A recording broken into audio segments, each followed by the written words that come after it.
a child's desperate plea in a frozen wasteland, a woman who refuses to speak, and a mark on a little girl's neck that proves some secrets can't stay buried forever. When rancher Ethan Cole opened his door to find a 4-year-old begging him to take in a stranger, he never imagined that one act of mercy would unravel the life he'd spent years trying to forget. Because the woman standing silent in the snow wasn't a stranger at all, and the child pleading for shelter was carrying his blood. Stay with me until the end of this story. Hit that like button and comment your city below so I can see how far this tale has traveled. The wind that January evening didn't howl, it screamed. Ethan Cole stood at his kitchen window, watching the snow devour the last traces of the fence line. 20 acres of Montana wilderness, and every inch of it was disappearing under white. He'd weathered worse storms in his 34 years, survived colder nights, endured longer silences. But something about this particular darkness felt different, heavier, like the sky itself was holding its breath. He poured himself another cup of coffee, the third since sunset, and tried to ignore the gnawing emptiness that had become his only companion. The ranch house was too big for one man, always had been. His father built it for a family of 8. Ethan rattled around in it alone, his footsteps echoing off walls that remembered laughter he could barely recall. The knock came just after 9. 3 sharp raps against wood, almost swallowed by the wind. Ethan froze, cup halfway to his lips. Nobody traveled in weather like this. Nobody sane, anyway. The nearest neighbor was 7 miles east, and old Samuel Pritchard had more sense than to venture out in a blizzard for anything short of death itself. The knock came again. More insistent this time. Ethan set down his coffee and moved toward the door, his hand instinctively touching the rifle mounted above the frame. He'd learned long ago that unexpected visitors in isolated country rarely brought good news. His fingers wrapped around the cold metal, lifting it down with practiced ease. "Who's there?" he called out, his voice rough from disuse. No answer. Just the wind, and beneath it, was that crying? Ethan's grip tightened on the rifle as he unlatched the door. The wind hit him like a fist, driving snow into his face, stealing his breath. He squinted against the assault, raising one arm to shield his eyes. And then he saw her. A child. Small enough that the snow had already drifted halfway up her legs. She wore a coat that might have fit her a year ago, but now hung threadbare and insufficient against the cold. Her face was pale, lips tinged blue, dark hair plastered against her cheeks by melting snow. But she wasn't crying. Despite the tears frozen on her face, despite the way her small body shook with cold, she stood straight and met his eyes with a determination that seemed impossible for someone so young. "Please, sir," she said, her voice surprisingly steady. "She can cook. Please take her in." It was only then that Ethan noticed the woman. She stood 3 feet behind the child, barely visible through the swirling snow. Taller than average, wrapped in a dark cloak that the wind whipped around her like restless wings. Her head was bowed, face hidden in shadow, and she hadn't moved or spoken. She simply stood there, as still as a grave marker, while the storm raged around her. "What in the—" Ethan started, then caught himself. The child was watching him with those impossibly steady eyes, waiting. "Get inside, both of you, now." He expected relief, gratitude, maybe tears. Instead, the little girl just nodded once, as if she'd never doubted he would let them in, and turned to take the woman's hand. "Come on," the child said, tugging gently. He said yes. The woman moved like someone walking through water, slow and deliberate, as if each step required careful consideration. She kept her head down as she climbed the porch steps, and when she passed close enough for Ethan to see her face, she quickly turned away. But not quickly enough. For just a moment, lamplight from inside caught her features, pale skin, delicate bones, dark eyes that flickered toward him, and then away with something that looked like fear or shame, or both. She was younger than he'd first thought, maybe late 20s, with the kind of fragile beauty that seemed out of place in this harsh country. And familiar. Achingly, impossibly familiar. Ethan stepped back to let them enter, his mind racing. He knew that face. He was certain of it. But from where? When? The memory danced just out of reach, like trying to recall a dream upon waking. The woman moved immediately to the far corner of the room, as far from him as the space allowed. She kept her eyes fixed on the floor, her hands clasped tight in front of her. The child, meanwhile, stood in the center of the room, taking everything in with curious eyes that seemed too knowing for her age. "Thank you, sir," the little girl said, her teeth chattering now that she was out of the wind. "We won't be trouble. She's real good at cooking and cleaning, and I can help too. I'm 4.5. Ethan closed the door against the storm and leaned the rifle back against the wall. Up close, in the lamplight, the child's condition was even more alarming. Her lips were still blue, her fingers an unhealthy white where they peeked out from sleeves too short for her arms. Frostbite. Another hour in that storm and she might have lost fingers. Or worse. 4.5, he repeated, moving to stir up the fire. That's pretty old. Almost 5, she said seriously. My birthday's in spring. What's your name? Nora. She glanced back at the woman. And that's Miss Eliza. She takes care of me. Miss Eliza. Ethan's eyes moved to the silent woman in the corner. She still hadn't looked up, hadn't acknowledged him in any way beyond that one brief, furtive glance. Her hands were trembling, from cold or fear, he couldn't tell. Miss Moore, he said, his voice gentler than intended. You're safe here. I'm not going to hurt you. A slight flinch, barely perceptible, but no other response. She don't talk much, Nora offered, shuffling closer to the fire. But she understands everything. Doesn't talk much, or can't talk at all? Ethan wondered. And what kind of woman dragged a child through a blizzard to knock on a stranger's door? How long have you been traveling? He asked, directing the question to Nora since Eliza seemed incapable of answering. 3 days, Nora said. We walked from Silver Creek. Silver Creek? Ethan's eyebrows shot up. That's 40 miles from here. Miss Eliza carried me sometimes when I got tired. Nora's voice was matter-of-fact, as if trekking 40 miles through winter wilderness was perfectly ordinary. We slept in a barn one night, and under a tree another night. Last night we didn't sleep at all because the snow started. 40 miles. 3 days. With a child. In January. Ethan looked again at the woman called Eliza, seeing her now with new eyes. Her cloak was torn in several places. Her boots, visible beneath the hem of her dress, were worn nearly through. And yet she'd made it here, had kept this child alive through conditions that would have killed most grown men. Running, he thought. They were running from something. You need to get out of those wet clothes, Ethan said, addressing both of them but looking at Nora. I've got spare shirts that'll swim on you, but they're dry. And blankets. When's the last time either of you ate? Yesterday morning, Nora said. Miss Eliza gave me the last of the bread.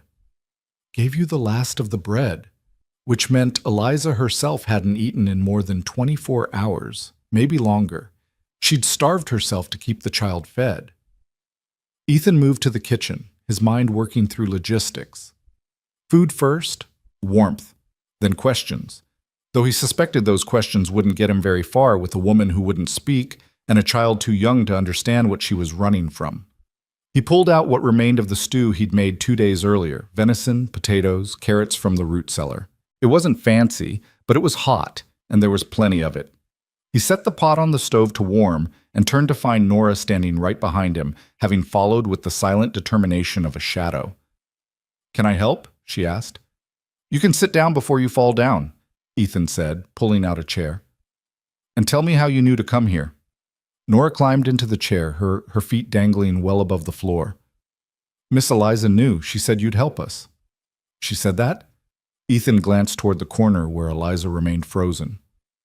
Out loud? Nora's small face scrunched in thought. She wrote it. She writes things sometimes when she needs to tell me important stuff. So not completely mute, just selective, or traumatized, or hiding. And what else did she write? Ethan asked, keeping his voice casual as he stirred the stew. That you were a good man. That you'd lost people too, so you'd understand. Nora's eyes, dark and serious, fixed on him. Did you lose people, Mr. Cole? Ethan Cole. And yeah, kid, I lost people. Your family? The question delivered with such innocent directness hit harder than Ethan expected. His hand stilled on the spoon. Something like that. That's sad, Nora said simply. But Miss Eliza says sometimes losing people makes you kinder, because you remember what it feels like. Ethan had to turn away, pretending to search for bowls so the child wouldn't see his face. What kind of life had this little girl lived to speak about loss and grief with such casual wisdom?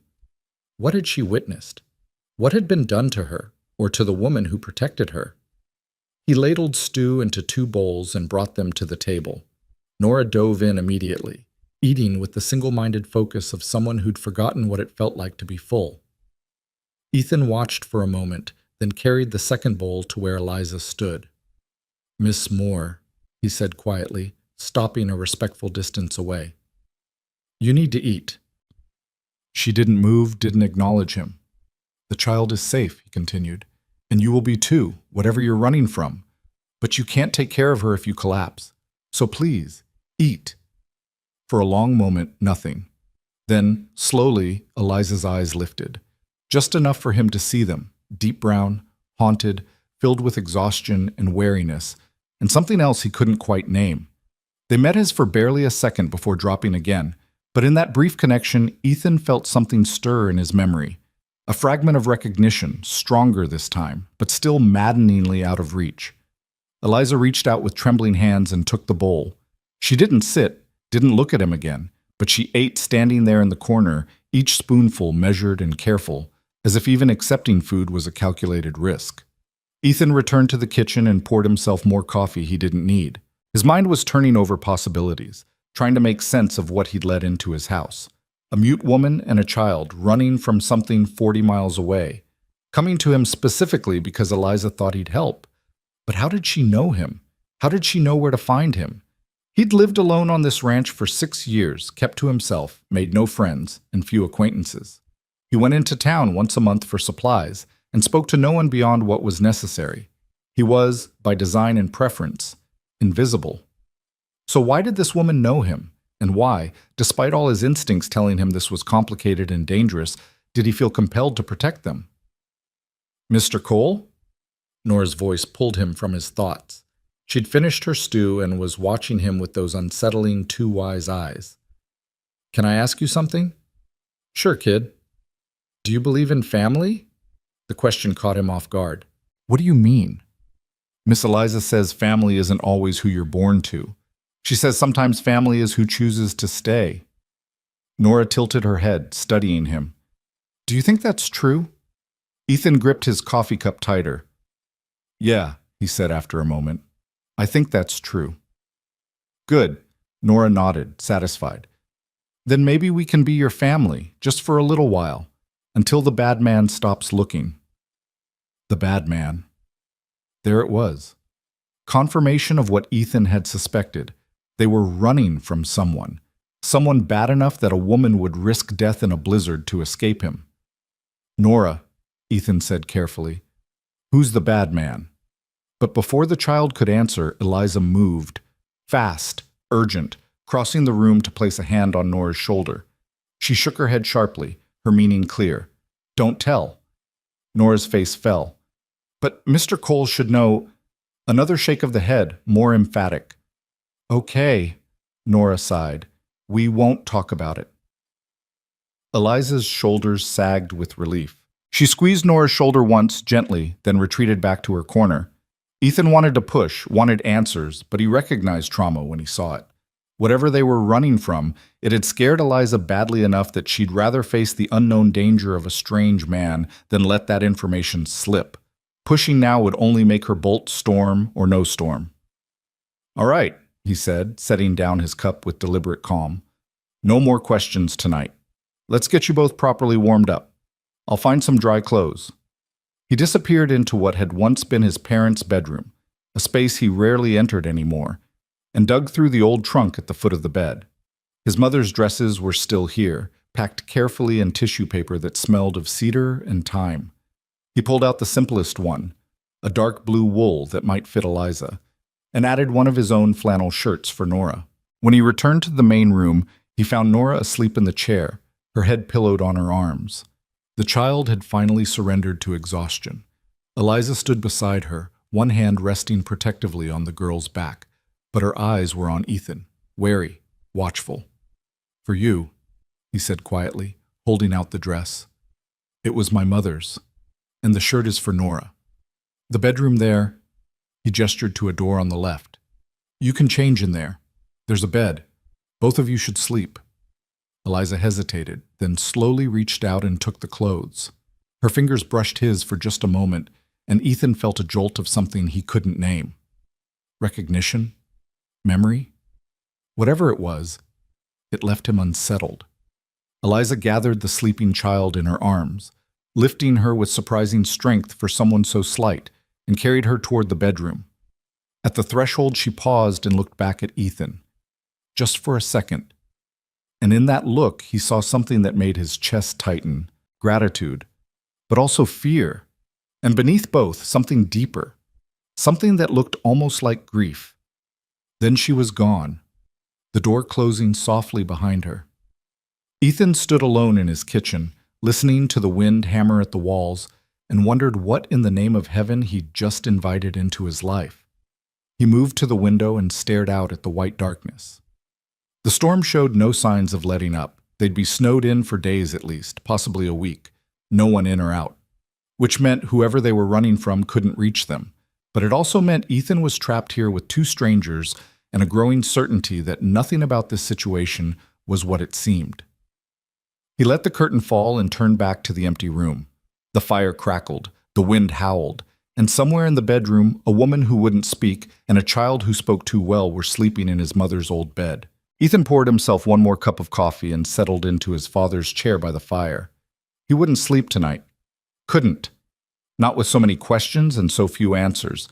But one thing he knew for certain, he'd seen that woman before. He'd looked into those dark eyes in another life, another time. And when he finally remembered where and when, he suspected his carefully constructed solitude was going to shatter into pieces he could never put back together. Outside, the storm raged on. Inside, Ethan Cole sat watch over two refugees from a past that was reaching out to claim him whether he was ready or not. And on the neck of a sleeping child, just visible above the collar of an oversized flannel shirt, was a small birthmark. Crescent-shaped, distinctive. The same mark Ethan's father had carried. The same mark Ethan himself bore on his own shoulder. A family mark. Passed down through generations of Cole blood. But that was impossible. Ethan had no family, no children. He'd never... The memory hit him like a punch to the gut. 7 years ago. Silver Creek. A summer dance. A girl with dark eyes and a shy smile who'd looked at him like he was worth something. Margaret. Margaret with the quiet voice and gentle hands. Margaret who'd left town suddenly that fall, her family offering no explanation beyond family business back east. Margaret, whose last name he'd never learned because they'd only had one perfect night before she vanished from his life. Ethan's hand started shaking. The coffee cup slipped from his fingers, shattering on the floor, but he barely noticed. He stood and moved toward the bedroom door, his heart pounding. Pressed his palm against the wood but didn't open it. Couldn't.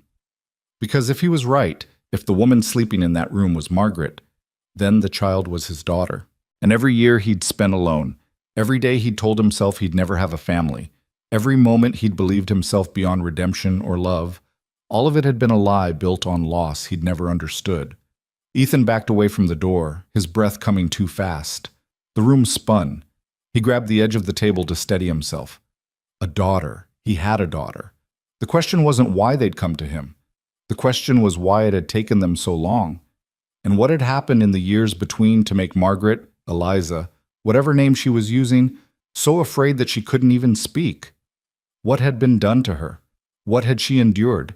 And what kind of danger were they still in? Ethan's vision cleared, his mind sharpening with sudden focus. Whatever had happened, whatever was coming, he knew one thing with absolute certainty. He would not lose them again. He would not let them be taken. Not by storm, not by distance, and not by whatever bad man had sent them running into the wilderness. He'd lost them once through ignorance and circumstances beyond his control. He would not lose them again. The storm could rage, the past could come knocking, the whole world could show up at his door demanding answers. It didn't matter, they were home now. They were his to protect. And Ethan Cole, who'd spent 6 years running from connection and hiding from hope, was done running. Whatever came next, he would face it. For them. for his family. The realization settled over him like armor, heavy but necessary, protective. He moved to clean up the broken coffee cup, his hand steady now despite the earthquake happening in his chest. Outside, the storm howled its fury at the world. Inside, a man who'd believed himself forever alone was learning what it meant to have something worth fighting for. In the bedroom, Nora slept deeply, curled against the woman who'd carried her 40 miles through winter. And Eliza, Margaret, whoever she truly was, lay awake in the darkness, listening to the storm and the silence, wondering if this isolated rancher could truly be their salvation, or if she'd made a terrible mistake in coming here. Only time would tell. And they had nothing but time now, trapped together by snow and secrets and blood ties that refused to stay buried. The long night stretched ahead, full of questions that would have to wait for dawn. But dawn would come eventually. It always did. And with it, truths that could no longer be hidden. Morning came late, filtered through layers of gray cloud and falling snow. Ethan hadn't slept. He'd spent the night in his father's chair, watching the bedroom door and wrestling with memories that refused to settle into coherent shapes. Every time he closed his eyes, he saw Margaret's face from 7 years ago, young, hopeful, unmarked by whatever suffering had stolen her voice. And every time he opened them, he remembered the haunted woman who'd stood in his doorway, unable or unwilling to meet his gaze. The same person. They had to be. But so changed that part of him still wanted to deny it, to insist he was seeing patterns where none existed, connecting dots that had no business being connected, except for the mark on Nora's neck, that crescent moon that branded her as his blood. The bedroom door opened just after dawn. Nora emerged first, still wearing his oversized flannel shirt like a dress, her dark hair tangled from sleep. She spotted Ethan immediately and offered him a tentative smile. "Good morning, Mr. Cole." "Morning." His voice came out rougher than intended. "Sleep okay?" "Best sleep in forever," Nora said, padding across the floor in bare feet. "Your bed is so soft and warm, and the blankets smell like sunshine." "Cedar, actually." His mother had always kept cedar sachets in the linen chest. But sunshine worked too. Eliza appeared in the doorway behind Nora, and Ethan's breath caught. She was wearing his mother's blue dress, and it fit her almost perfectly. His mother had been tall too, slender like Eliza. Her dark hair was pulled back in a simple braid, revealing the delicate line of her neck and jaw. In the pale morning light, without the shadows and storm to hide behind, she looked even more like the girl from his memories. But her eyes, those eyes that had once looked at him with such open affection, now held nothing but wariness. She kept one hand on Nora's shoulder, ready to pull the child back at any sign of danger. "I made coffee," Ethan said, because what else did you say to a woman who might be the mother of your child, but wouldn't speak to confirm it? "And I can make breakfast, eggs, bacon, biscuits if you don't mind waiting." Nora's face lit up. "You have bacon?" "Some. Smoked it myself last fall." "Miss Eliza makes the best biscuits," Nora announced. "Light as clouds. That's what the—" She stopped abruptly, glancing up at Eliza, who'd tightened her grip on the child's shoulder. "I mean, that's what I think. They're light as clouds." What had she been about to say? That's what the husband thought? The master? The man they were running from? Ethan stood carefully, moving slow so as not to spook them. "If Miss Moore wants to make biscuits, she's welcome to use anything in the kitchen. But she doesn't have to earn her keep. You're not servants here. You're guests." Eliza's eyes flickered to his face, held for just a moment, then dropped away. But in that moment, Ethan saw something shift, a tiny crack in the wall she'd built around herself. Not trust, not yet, but maybe the first fragile beginning of it. "Can I help make breakfast?" Nora asked, already moving toward the kitchen. "I can crack eggs. Miss Eliza taught me. I only get shells in them sometimes now." "Then you're already better at it than I am," Ethan said, following her. "I get shells in them every time." Nora giggled, the first truly childlike sound he'd heard from her, and the brightness of it seemed to surprise even her. She clapped a hand over her mouth, eyes wide, as if she'd done something wrong. Ethan's jaw tightened. What kind of life had this child led, where laughter felt like a transgression? "It's okay to laugh here," he said gently. "It's okay to be loud, to run around. To be a kid. Nobody's going to punish you for it. Nora lowered her hand slowly, studying his face with those two serious eyes. Promise? Promise. She nodded once, filing this information away like she'd done with everything else. Cataloging rules, testing boundaries, learning what was safe and what wasn't. Ethan wondered how many homes she'd lived in, how many sets of rules she'd had to memorize, how many times she'd been punished for simply being a child. Eliza moved into the kitchen, her steps hesitant but purposeful. She surveyed the space with quick efficiency, taking in the wood stove, the dry sink, the shelves of supplies, and then looked at Ethan with a question in her eyes. Flour's in that tin, he said, pointing. Lard in the crock. Baking powder on the second shelf. Use whatever you need. She dipped her head in acknowledgement and set to work. Her movements were practiced, economical, the actions of someone who'd spent years in kitchens. She measured flour without measuring cups, cut lard into the mix with her fingers, added water by feel rather than measure. Within minutes, she had dough forming, her hands working it with gentle efficiency. Ethan busied himself with the bacon and eggs, hyper-aware of her presence just a few feet away. He wanted to ask her questions, wanted to demand answers, but he could feel her tension like a living thing. One wrong word and she'd bolt. He was certain of it. So instead he worked in silence, letting Nora's chatter fill the space between them. The child had opinions about everything. The way bacon sizzled, the color of the egg yolks, the proper way to set a table. She talked enough for all three of them, and Ethan suspected that was intentional. That Nora had learned to fill silences, to smooth over awkward moments, to make herself useful and pleasant so that maybe, just maybe, she'd be allowed to stay. The realization made his chest ache. Eliza's biscuits went into the oven, and the smell that began to fill the kitchen was achingly familiar. Ethan closed his eyes for just a moment, and he was 27 again, standing in a different kitchen, watching a young woman make biscuits while she hummed softly and smiled at him over her shoulder. You'll love these, she'd said. My grandmother's recipe, secret ingredient. What's the secret? He'd asked, moving closer, drawn to her warmth. If I told you, it wouldn't be a secret anymore. She'd laughed then, bright and unguarded, and he'd thought he could listen to that laugh forever. But there had been no forever. Just one summer, brief and bright, before she'd disappeared without explanation or goodbye. Mr. Cole? Nora's voice pulled him back. The eggs are burning. Ethan swore under his breath and pulled the pan off the heat. The edges were crispy but salvageable. He plated them up along with the bacon, and by the time he'd finished, Eliza was pulling golden brown biscuits from the oven. They sat at the table, Nora chattering happily, Eliza silent and careful, Ethan trying not to stare at the woman who might hold all the answers he needed. The food was good. Better than good. Eliza's biscuits were exactly as he remembered, light and flaky with that indefinable something that made them extraordinary. Buttermilk. That had been the secret ingredient, buttermilk and a pinch of sugar. These are wonderful, Ethan said, because the silence was becoming unbearable. Best biscuits I've had in years. Eliza's hand stilled on her fork. She didn't look up, but color rose in her cheeks. It was the first real reaction he'd gotten from her, and something about that small show of emotion made her seem more human, less like a ghost who might disappear if he looked away. Miss Eliza used to make them for...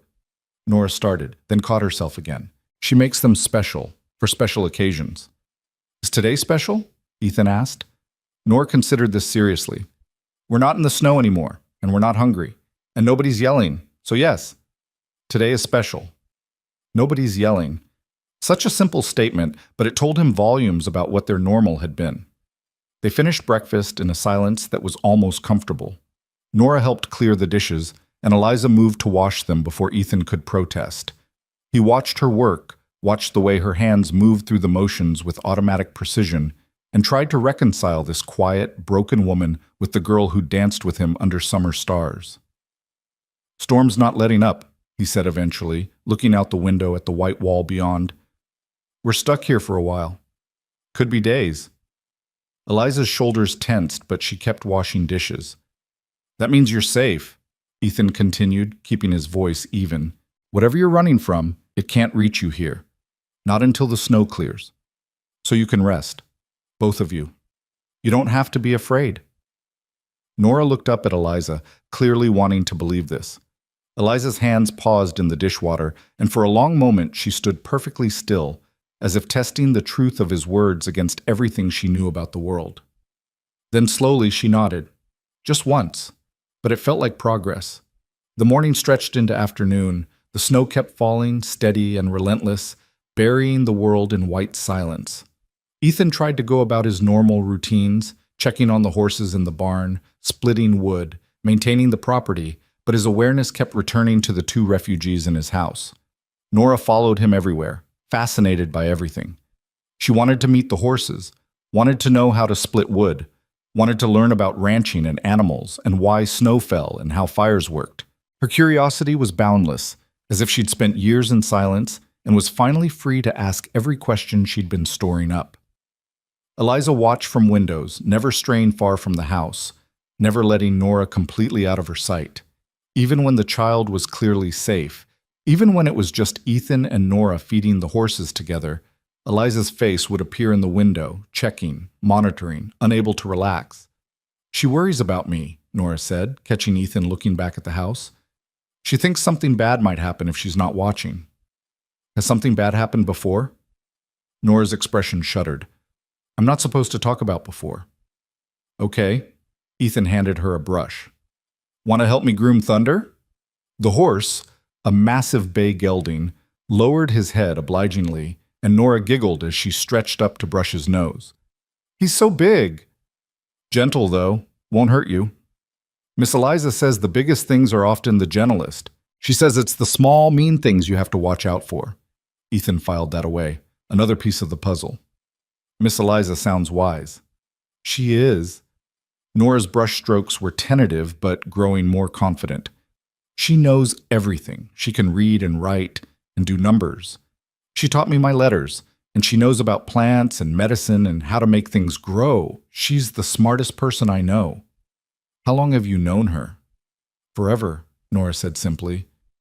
"She's always been there." Always. Which suggested Eliza had been with Nora since birth. Which meant, if his suspicions were correct, Eliza had raised their daughter alone for 4 years, never telling him, never asking for help. The anger that had been simmering in his chest flared hotter. Why? Why had she kept this from him? Why had she let him believe he had nothing, no one, when all this time he'd had a daughter growing up without him? But the anger cooled just as quickly when he remembered the fear in Eliza's eyes. The way she flinched, the way she watched for danger even in moments of safety. Whatever had happened to her, it had been bad enough to steal her voice and her trust. And maybe, probably, it had been bad enough that keeping Nora's existence secret had been survival, not choice. They returned to the house as afternoon faded toward evening. Eliza had been busy in their absence. The main room was cleaner than it had been in months, floors swept, surfaces dusted, windows wiped clear of grime. A pot of something savory simmered on the stove, filling the house with warmth and rich smell. "You didn't have to do all this," Ethan said. Eliza looked at him briefly, then away. She gestured toward the pot, then toward the table, her meaning clear. "It's ready. Sit." They ate together again, the 3 of them at a table meant for 8. Nora kept up her steady stream of observations and questions. Eliza ate slowly, methodically, and Ethan watched them both, cataloging similarities, looking for pieces of himself in this child who might be his. The mark on Nora's neck, the shape of her eyes, his mother's eyes, the stubborn set of her jaw when she concentrated, the way she tilted her head just like his father used to when listening to something interesting. How had he not seen it immediately? How had it taken him this long to recognize his own blood?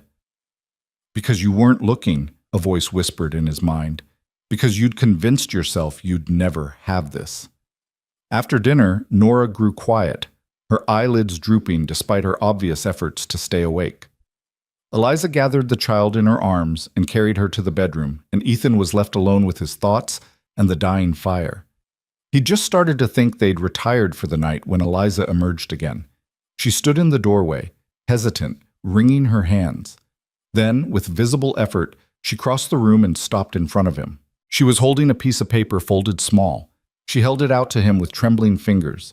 Ethan took it carefully, unfolding it to find neat handwriting, slightly cramped, as if written quickly. Thank you for your kindness. We will leave as soon as the snow clears. I'm sorry for the intrusion. He read it twice, then looked up at her. You're not an intrusion. Eliza's eyes met his, really met his, for the first time since that initial fleeting glance. There was so much in that look. Fear, yes, but also desperation and exhaustion and a question she couldn't bring herself to ask. And you don't have to leave, Ethan continued. Not until you're ready. Not until it's safe. Or, he took a breath, diving into deep water. Not at all. If you don't want to. Something flickered across her face. Hope, maybe.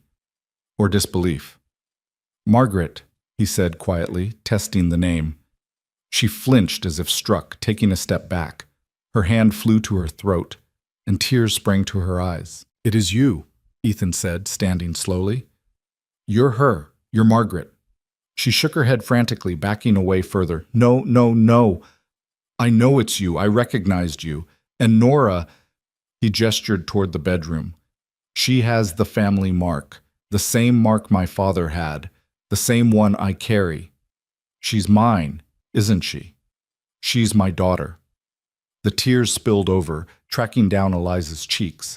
She pressed both hands over her mouth, as if to hold in sounds that wanted to escape. Her whole body was shaking. I'm not angry, Ethan said quickly, desperately. I'm not going to hurt you. I just need to know. I need to understand. Please, just nod or shake your head. Is Nora my daughter? For a long moment, Eliza stood frozen, tears streaming silently down her face. Then, so slowly it was almost imperceptible, she nodded. The confirmation hit Ethan like a physical force. He'd suspected, but suspicion and certainty were different animals. His legs felt weak. He sat back down heavily, staring at this woman who'd kept such a monumental secret. Why? The word came out hoarse. Why didn't you tell me? Why did you leave? Eliza fumbled for the paper he'd set down, turned it over and wrote quickly with a pencil she'd pulled from her pocket. Her handwriting was shakier now, but still legible. I had no choice. They made me go. Said you were beneath our family, said they'd make arrangements. I didn't know I was pregnant until after. They. Her family, then. The memory came back clearer now. Margaret mentioning parents who were particular about Station, who'd only let her attend the dance because her brother had insisted. Ethan had been a ranch hand back then, not an owner, not good enough for someone from a merchant family with pretensions of gentility. And after? Ethan asked. After Nora was born? You could have written, could have told me. More frantic writing. Married off to pay father's debts. No choice. He would have taken her. Would have hurt her to control me. Couldn't risk it. Had to keep her secret. Had to keep her safe. Married off. The words made Ethan's blood run cold. She'd been sold, essentially, given to some man to settle accounts. And she'd hidden Nora's existence to protect her from whoever that man was. The bad man, Ethan said. The one Nora mentioned. That's your husband? Eliza nodded, fresh tears falling. And you ran. You brought her here because... She was already writing. Because he found out. After 4 years, he found out she existed. Said she wasn't his. Said he'd have her declared a bastard. Worse things. I heard him planning, so we left. I remembered you were good. Hoped you'd help. Ethan's hands clenched into fists. What's his name? Eliza's eyes went wide with panic. She shook her head violently, grabbing the paperback and scribbling, No, don't. He's dangerous, connected. Please, just let us stay until spring, then we'll disappear. He'll never find us. I'm not letting you disappear, Ethan said firmly. Not again. Nora is my daughter. He stopped, not sure how to finish that sentence. What was she? The mother of his child. The girl he'd cared for one summer long ago. A stranger wearing a familiar face. All of those things, none of them, something he couldn't yet name. You're not running anymore, he said instead. Both of you are staying here, where you're safe, where you belong. Eliza was shaking her head again, writing frantically. You don't understand. He won't stop. He'll come. He'll take her. He'll hurt you. Then let him come. Ethan's voice was hard. This is my land, my home, and she's my daughter. If he wants to take her, he'll have to go through me first. Something shifted in Eliza's expression. The fear didn't leave, but something else joined it, something that looked almost like hope. She wrote one more line, hand trembling. "Why would you do this? You don't know us anymore." Ethan held her gaze. "Because 4 years ago, someone should have stood up for you, should have fought for you, should have stopped them from taking you away and selling you off like property, and nobody did. But I'm here now, and I'm not letting it happen again." The paper fell from Eliza's hands. She stood there, tears streaming down her face, her whole body shaking with silent sobs. And then, slowly, she sank to her knees, her hands covering her face, years of held-back grief pouring out in waves. Ethan moved without thinking, crossing the distance between them and kneeling beside her. He didn't touch her, didn't want to frighten her, but he stayed close, a presence, a promise. "You're safe now," he said quietly. "Both of you, I swear it." They stayed like that for a long time, Eliza crying silently while Ethan kept watch, both of them careful not to wake the child sleeping in the next room, the child who connected them. The daughter neither of them had planned, but both would protect with everything they had. Eventually, Eliza's tears slowed. She pulled back, wiping her face with shaking hands, not looking at him. The vulnerability of the moment seemed to embarrass her. She started to stand, but Ethan caught her wrist gently. "One more thing," he said. "What do I call you? Margaret? Eliza?" She pulled her hand free and picked up the paper, writing one word. "Eliza. Margaret died 4 years ago." Ethan nodded slowly.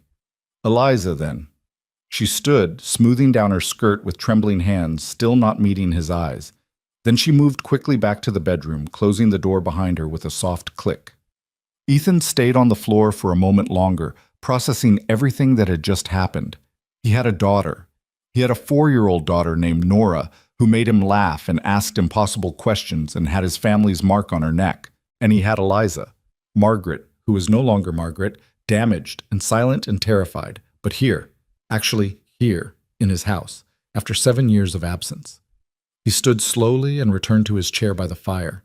Sleep still felt impossible. Outside, the storm continued its assault, but Ethan barely noticed. His mind was racing ahead, planning, strategizing. Come spring, when the snow melted and the passes cleared, Eliza's husband would come looking. That was inevitable.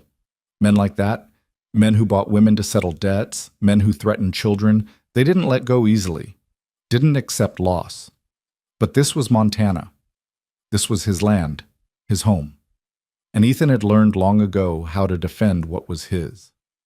Let him come, Ethan thought again, staring into the fire. Let him try to take them. He wouldn't succeed.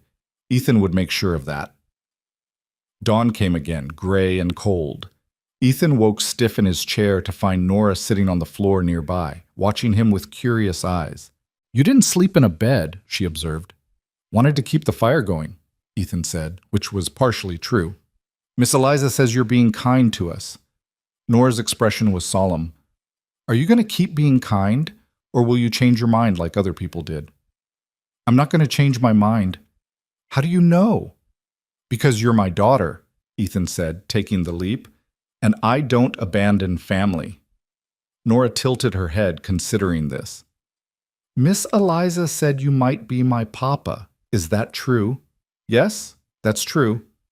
"Oh." Nora processed this for a moment. "That's good. I always wanted a papa. Most kids have them, but I never did.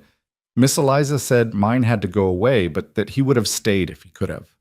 Was that true?" "Yes," Ethan said, his throat tight.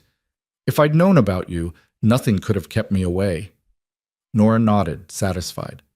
"Can I call you Papa, then, instead of Mr. Cole?" "I'd like that very much." "Okay, Papa." She tested the word, smiling. Then with the quick pivot of childhood, "Are you going to make breakfast? I'm really hungry." Ethan laughed, actually laughed, and stood. "Come on then, let's see what we can make." They cooked together, Nora chattering happily about the horses and the snow and all the things she wanted to learn.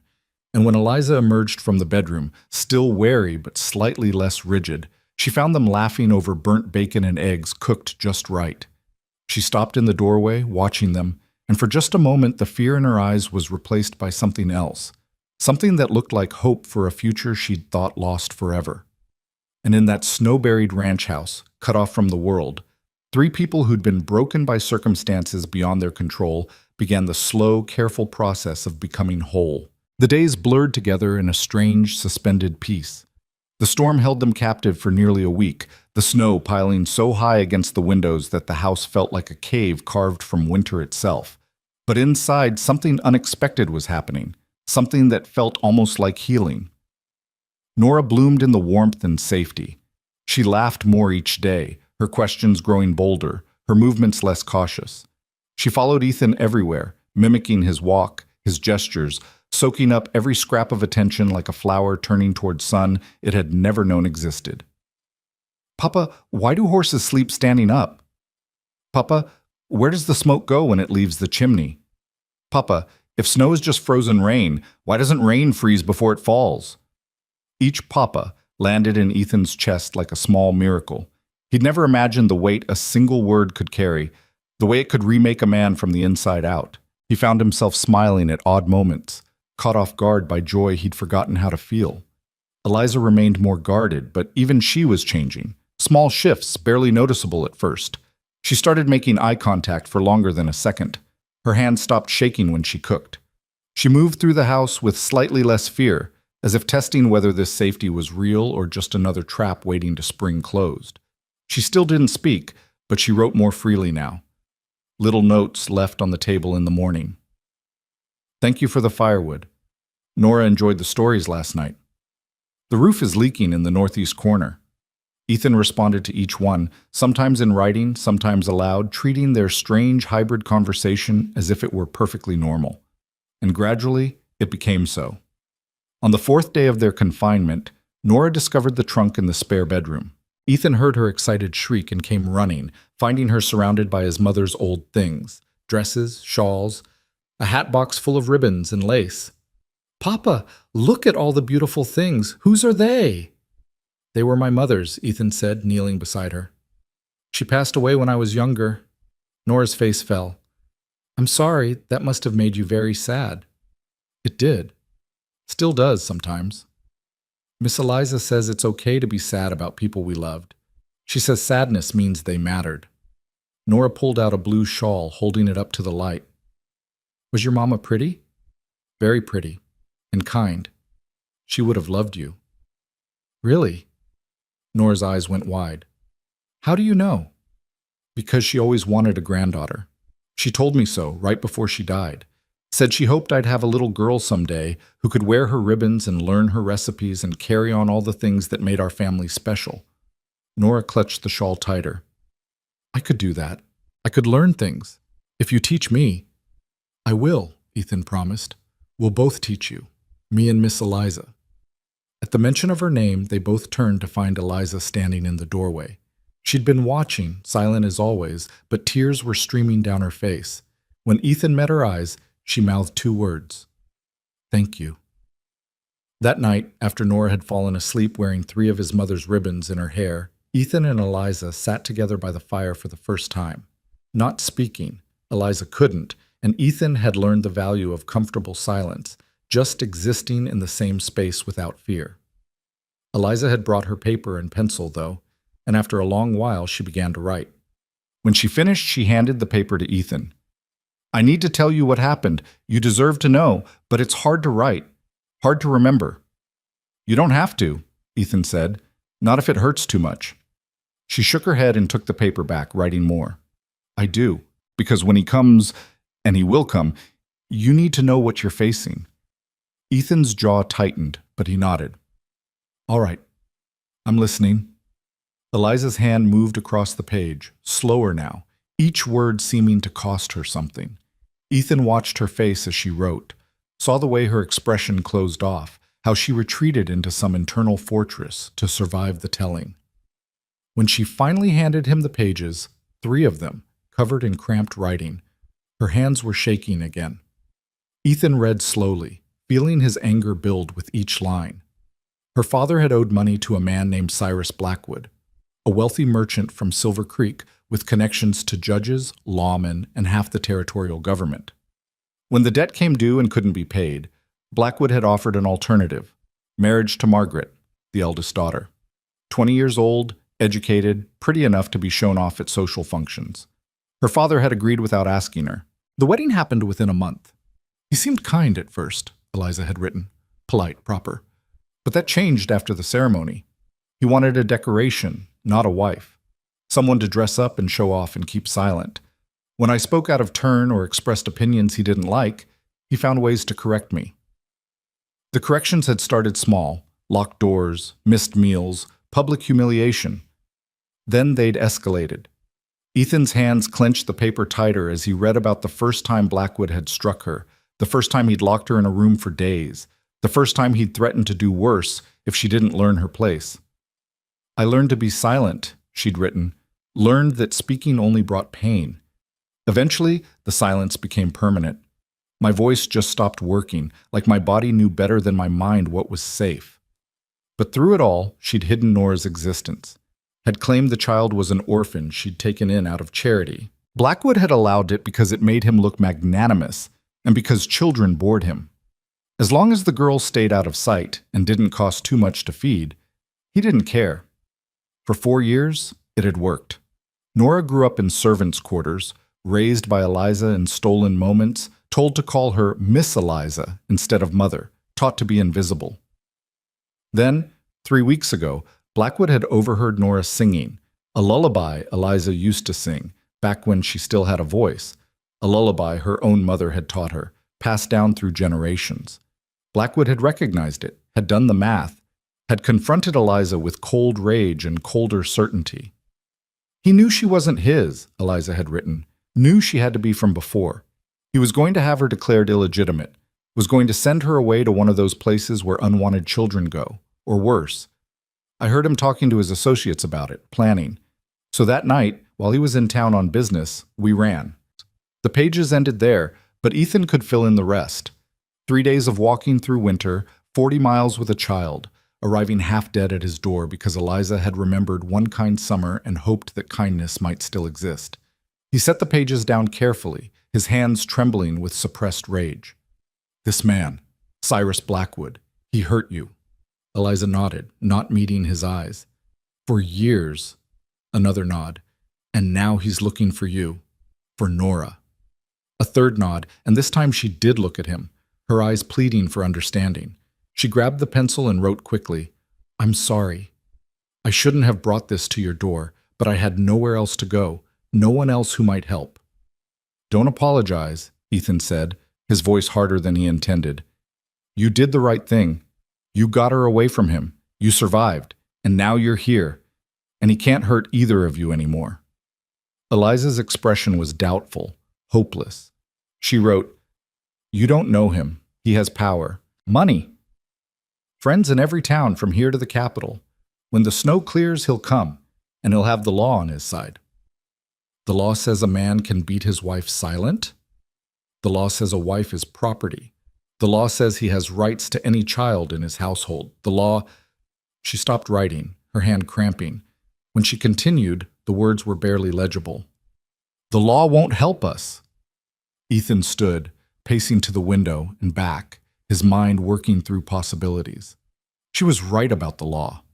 Montana Territory in 1886 didn't offer much protection to women, especially not against wealthy, connected men. If Blackwood showed up with the right paperwork, the right friends, he could take Nora legally, could have Eliza dragged back to Silver Creek in chains if he wanted, unless... You said he was going to have Nora declared illegitimate, Ethan said slowly. Was going to, but he didn't, not yet.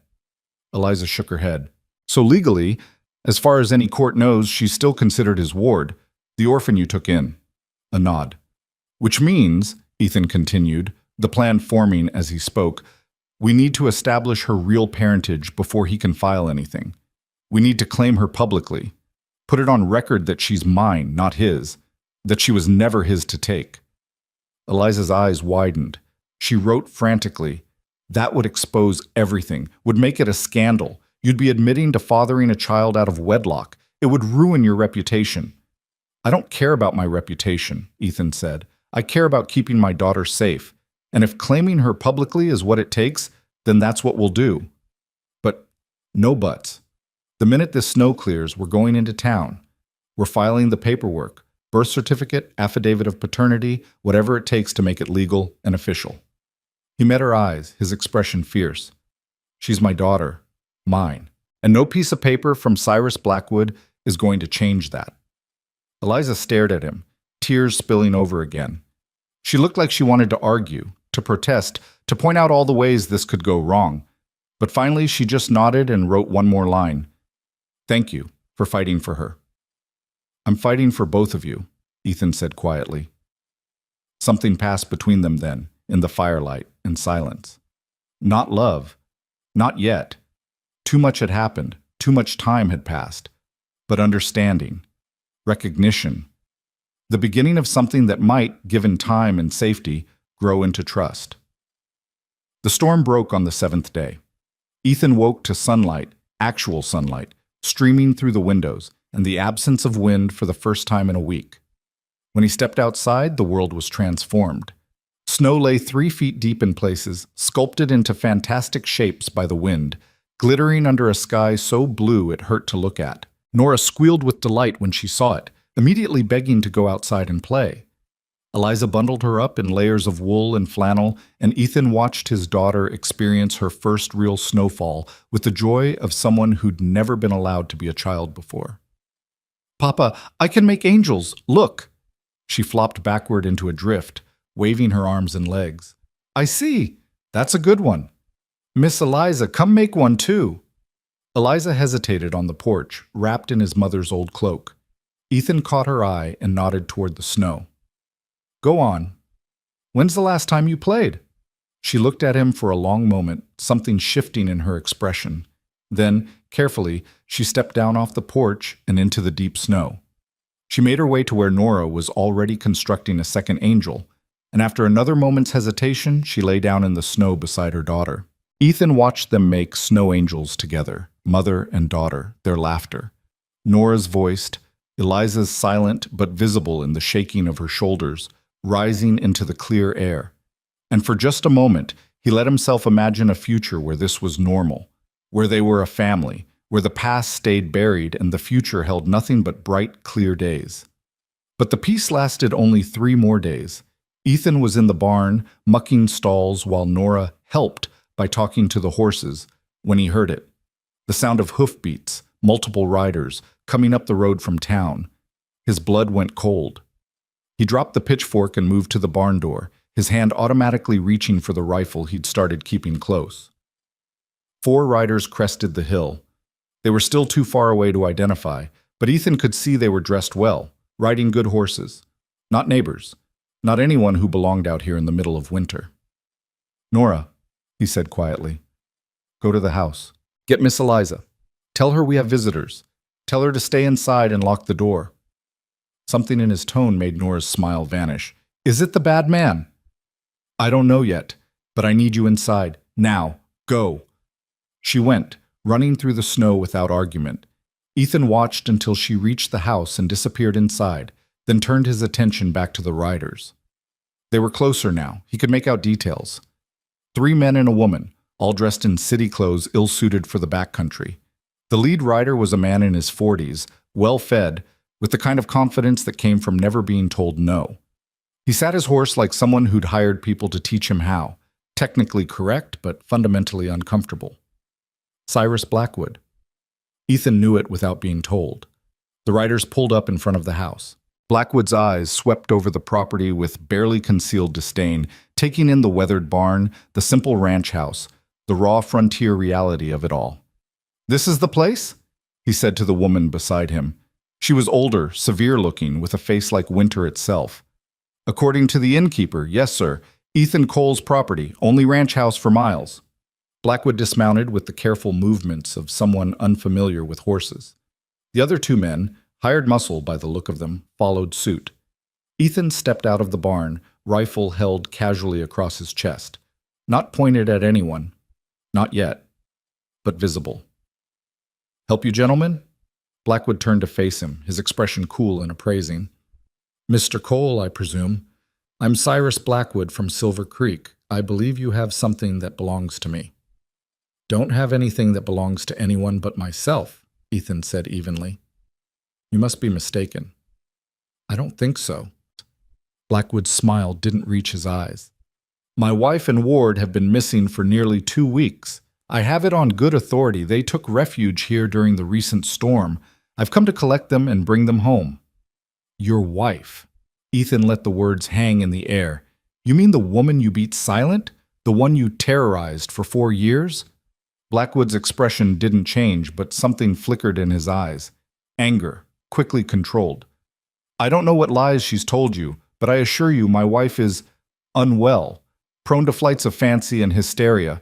She requires careful management. That what you call it? Management? Mr. Cole. Blackwood's voice hardened.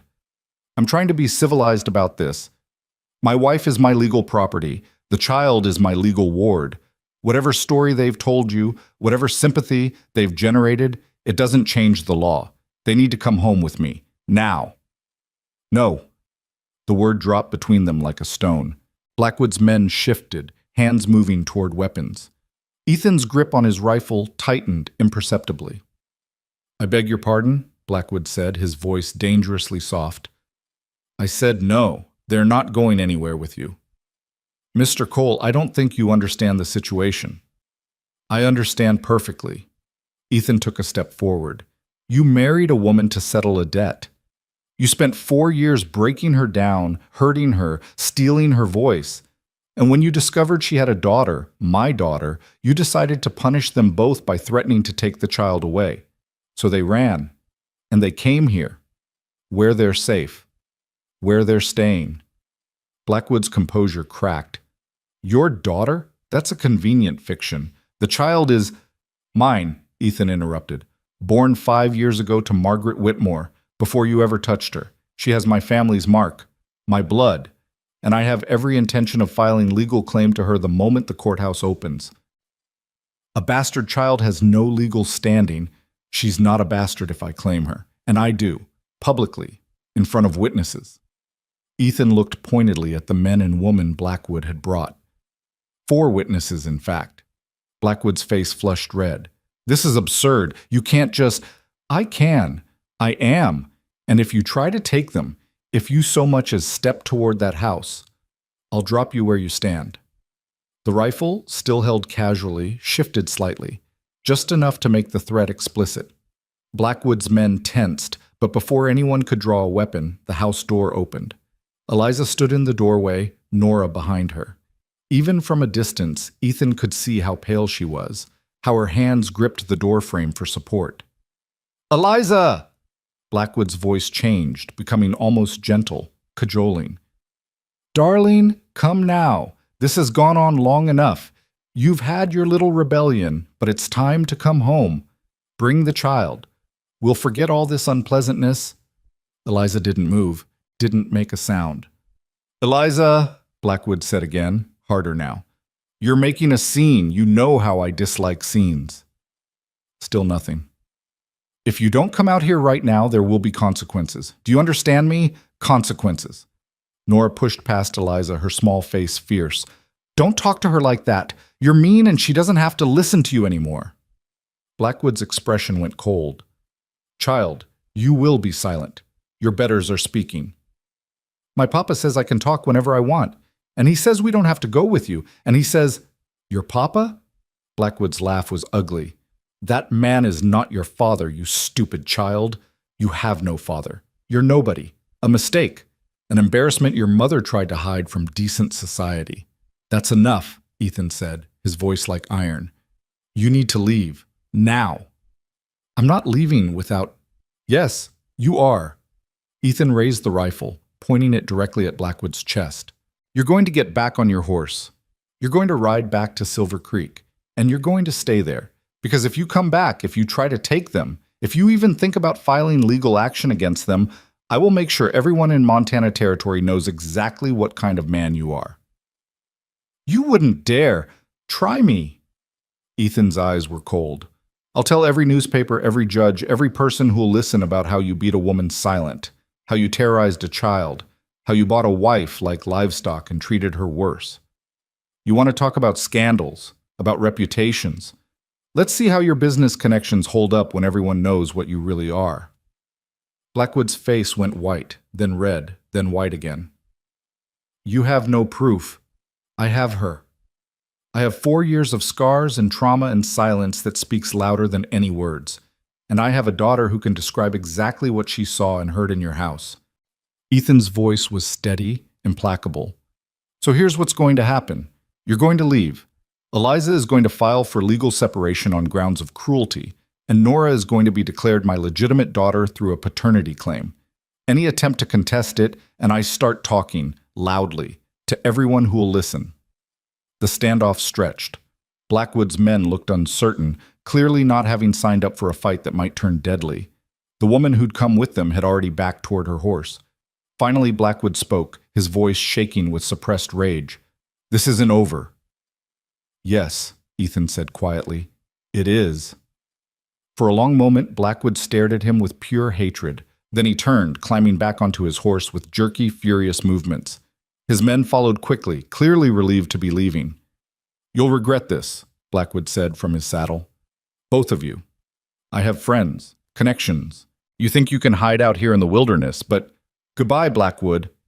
The dismissal was absolute. Blackwood's jaw worked, words clearly wanting to spill out, threats and promises and rage. But he must have seen something in Ethan's face that gave him pause. Must have realized that this isolated rancher, this nobody from nowhere, was absolutely serious about pulling that trigger. He wheeled his horse around and spurred it forward, his entourage scrambling to follow. They thundered back down the road, kicking up clouds of snow, and within minutes they disappeared over the hill. Ethan held his position for several minutes more, making sure they were truly gone. Only when he was certain did he lower the rifle and turn toward the house. Eliza had collapsed against the doorframe, her face buried in her hands, her whole body shaking. Nora clung to her, looking frightened and confused. Ethan crossed to them quickly, gently guiding them back inside and closing the door. He set the rifle aside and knelt in front of Eliza. He's gone. You're safe. I promise. Eliza looked up at him, tears streaming down her face, and this time she didn't try to hide them. She reached out with trembling hands and pulled him into a fierce embrace, silent sobs racking her body. Ethan held her carefully, letting her cry, one hand stroking her back while the other reached out to pull Nora close. They stayed like that, the three of them huddled together in the doorway, while outside the winter sun shone bright and indifferent on the snow. He'll come back, Eliza finally wrote, after she'd cried herself out. He won't give up. Let him try, Ethan said. Next time, we'll be ready.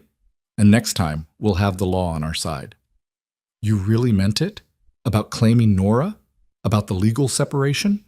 Every word. But the scandal, I don't care. Ethan met her eyes. I don't care what anyone thinks. I don't care about gossip or reputation or propriety. I care about keeping you both safe. That's all that matters. Eliza stared at him, something shifting in her expression. The fear was still there, probably would be for a long time. But beneath it, something new was growing, something that looked like trust. She picked up her pencil and wrote slowly, carefully. Why? Why would you do this? Risk everything for us? Ethan looked at Nora, who was watching him with those serious, too old eyes, then back at Eliza. Because 7 years ago, I let you go without a fight. I didn't know you needed saving, didn't know you'd been taken against your will, but I let you disappear from my life, and I've regretted it every day since. He took a breath. I won't make that mistake again. You're here now, both of you, and I'm not letting anyone take you away. Not Blackwood, not the law, not anyone. Eliza's tears started again, but this time they were different, softer. She wrote one more line. You're a good man, Ethan Cole. I'm trying to be, he said quietly. For both of you, I'm trying. That night, after Nora had fallen asleep, Ethan and Eliza made their plans. Come morning, they would ride to the nearest town, a day's journey, and file the necessary paperwork. Paternity claim for Nora, legal separation for Eliza, restraining order against Blackwood. It wouldn't be easy. There would be questions, judgment, scandal. But they would face it together. And for the first time since she'd appeared on his doorstep, Eliza smiled. Just a small one, barely visible in the firelight. But it was there, a promise of better days ahead. A belief that maybe, just maybe, they could build something from the wreckage of their pasts. Outside, the winter night was cold and clear. Inside, three broken people held onto each other and hoped for spring. They left for town before dawn, the horse's breath creating clouds in the frozen air. Ethan had debated leaving Nora behind with Samuel Pritchard, his elderly neighbor, but Eliza had written a firm response. She stays with us, always. So Nora rode tucked in front of Ethan on Thunder, wrapped in so many layers she looked like a small animated bundle of wool, while Eliza followed on the gentler mare, sitting side saddle in his mother's old riding dress. The journey took most of the day, the horses picking their way carefully through snow-packed trails. Nora chattered for the first hour, asking questions about everything they passed, but eventually the cold and the rhythm of the horse lulled her into drowsy silence. She leaned back against Ethan's chest, small and trusting, and something in him shifted permanently. This was his child, his daughter. The reality of it settled into his bones like an oath. They reached Millerton just as afternoon was fading into evening. The town was larger than Silver Creek, but still small by any real standard. 24 buildings clustered around a main street, a courthouse that doubled as a general meeting hall, a handful of shops, 2 saloons, and a church with a steeple that needed repair. People on the street turned to stare as they rode past, their eyes curious and assessing. Strangers were always noteworthy in places like this, and the sight of a man with a woman and child was the kind of thing that would fuel gossip for weeks. Ethan guided them to the small boarding house run by Mrs. Henderson, a widow who asked no questions as long as the money was good. He paid for 2 rooms, one for Eliza and Nora, one for himself, and carried their meager belongings upstairs while Eliza got Nora settled. "Papa," Nora whispered, her eyes wide as she looked around the unfamiliar room. "Are we safe here?" "Safe as anywhere," Ethan said, "and I'm right next door. If you need anything at all, you call for me. Understand?" She nodded solemnly, and he left them to rest, though his own room held no appeal. He was too restless, too aware of what tomorrow would bring. The courthouse opened at 8. By noon, their entire situation would be a matter of public record. There would be no taking it back, no undoing what they were about to set in motion. He spent the evening in the boarding house's small sitting room, nursing coffee and ignoring the curious looks from other guests. Around 9, Eliza appeared in the doorway. She'd put Nora to bed and changed into the simple gray dress she'd been wearing when she first arrived. The blue wool dress too fine for town, likely to raise questions about where a ranch hand's woman had gotten such quality fabric. She crossed to him, moving with that careful quietness that was becoming familiar, and held out a piece of paper. Ethan took it, tilting it toward the lamplight. "I'm frightened. What if they don't believe us? What if they side with him?" "Then we'll find another way," Ethan said. "But we have truth on our side. That counts for something." Eliza's expression was doubtful. She wrote more. "Truth doesn't always win, not against money and power." "Maybe not," Ethan admitted, "but we're not backing down. Whatever happens tomorrow, we face it together." She studied his face for a long moment, then nodded slowly. She wrote one more line before leaving. "Thank you for being brave enough for both of us." Sleep came in fragments that night. Ethan drifted in and out of consciousness, his mind churning through possibilities, preparing arguments, imagining confrontations. When gray dawn finally crept through his window, he was already dressed and ready. The courthouse was a stolid brick building that seemed designed to intimidate. Ethan pushed through the heavy doors with Eliza and Nora close behind, their footsteps echoing in the high-ceilinged entry hall. A clerk sat at a desk near the back, a thin man with spectacles and the tired expression of someone who'd heard every human problem imaginable. "Help you?" he asked, barely looking up from his ledger. "Need to file some papers," Ethan said. "Paternity claim and petition for legal separation." That got the clerk's attention. His eyes lifted, taking in the 3 of them with sudden interest. "Paternity claim, you say? And separation? Those are unusual requests to file together." "It's an unusual situation." "I see." The clerk pulled out forms, spreading them across his desk. Names: Ethan Cole, and this is Eliza Moore, formerly Margaret Whitmore, currently married to Cyrus Blackwood of Silver Creek. The child is Nora, born in Silver Creek 5 years ago. The clerk's pen paused. Blackwood? The merchant Blackwood? That's right. And you're claiming paternity of his wife's child? She's not his wife by choice, and the child was never his. Nora was conceived before Mrs. Blackwood was forced into that marriage. She's mine, and I'm claiming her legally. The clerk set down his pen, leaning back in his chair with obvious fascination. Mr. Cole, do you understand what you're alleging here? This is going to require testimony, evidence. Mr. Blackwood is a respected businessman with considerable influence. If you're making false claims, they're not false. Ethan's voice was steady. Every word is truth, and I'm prepared to swear to it in front of a judge. Then you'll get your chance. Judge Morrison handles domestic cases. He's in session now, actually, if you want to file immediately. Though I should warn you, Mr. Blackwood has filed claims of his own. The clerk pulled out another set of papers. Came in 3 days ago. Petition to have his wife declared mentally incompetent and his ward returned to his custody by force if necessary. Claims she's unstable, possibly dangerous to the child. Eliza went rigid beside Ethan. Her hand found Nora's and gripped it tight. That's a lie, Ethan said flatly. She's protecting the child from him. Well, you'll need to convince Judge Morrison of that. He's not inclined to take the side of wives against husbands, especially not when the husband has the kind of standing Mr. Blackwood does.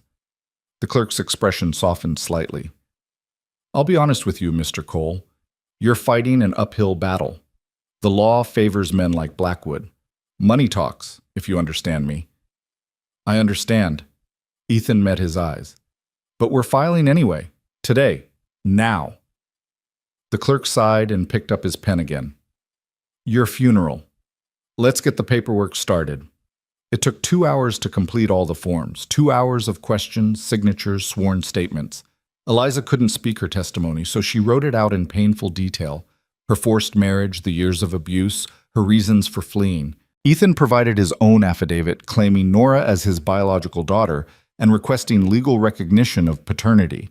They included the evidence of the family birthmark, witnesses who could testify to seeing Margaret and Ethan together 7 years ago, anything that might support their case. By the time they finished, it was nearly noon. The clerk gathered all the papers and stood.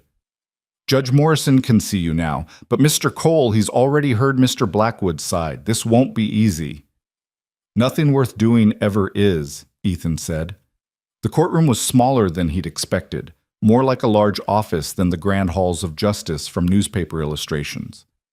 Judge Morrison sat behind a scarred wooden desk, a man in his 60s with iron gray hair and the weathered face of someone who'd spent most of his life outdoors before taking up the law. He looked up as they entered, his expression neutral, but his eyes sharp. Mr. Cole, Mrs. Blackwood, have a seat. They settled into chairs facing the desk, Nora between them. The child was silent now, sensing the gravity of the moment, her small hand still clasped in Eliza's. Judge Morrison spread their papers across his desk, reading quickly, his expression giving nothing away. Finally, he looked up. This is quite a story you're telling here. You're claiming that Mrs. Blackwood's daughter is actually your biological child, conceived before her marriage to Cyrus Blackwood? Yes, sir. And you're asking me to grant legal paternity, which would effectively remove the child from Mr. Blackwood's household and custody? Yes, sir. While simultaneously petitioning for Mrs. Blackwood to be granted a legal separation from her husband on grounds of cruelty. That's correct. Judge Morrison leaned back in his chair, studying them. I've known Cyrus Blackwood for 15 years. He's a prominent citizen, a successful businessman, a member of the territorial legislature. His reputation is without blemish. Ethan felt Eliza tense beside him. He kept his voice level. His reputation is a lie, Your Honor. What happens in his house, behind closed doors, is a different story. So you say, but I have Mr. Blackwood's testimony in front of me as well. He claims his wife is mentally unstable, that she's taken an orphan child he generously allowed her to foster and is now using the child as a pawn in some delusional fantasy. He says she's run away before, that she requires supervision and care. and that her accusations are the product of a disturbed mind. He's lying, Ethan said. Perhaps, or perhaps you're lying, Mr. Cole. Perhaps you've been taken in by a troubled woman's fiction. Perhaps you're attempting to steal another man's property, because that's what a wife is, under the law. Property.